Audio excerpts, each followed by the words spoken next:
Mardin'de yaptığınız görev sürecinde programı dediğimiz programın temellerini atan çalışmalarımız vardı. Orada dezavantajlı dediğimiz.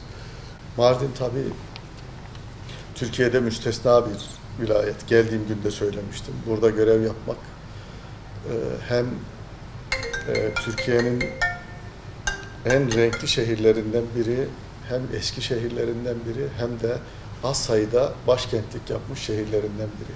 Şehir kültürü olan.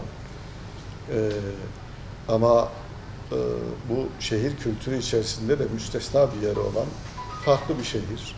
Burada çalışmak hem zordu ama zorluk derecesinde de zevkliydi. Buradaki tek istisna maalesef terörle ilgili olan mücadeleydi. O zevkli bir mücadele değildi. Hepimizin canını acıtan, bizi inciten, vatandaşlarımızı mağdur eden bir süreçti. Geldiğimde söylemiştim. Mardin'de bir gün bile yabancılık çekmedim. Ya teslim olacaklar ya ölecekler demiştim. Teslim olanlar oldu, teslim olmayanlar da öldü. Terörün sonu bu.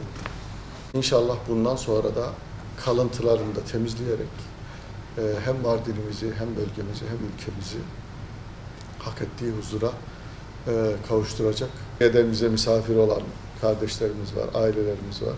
Geliyorum bütün ülkemizin, İslam aleminin, insanlığın Ramazan'ı olması gerektiği gibi idrak etmesini temenni ediyorum.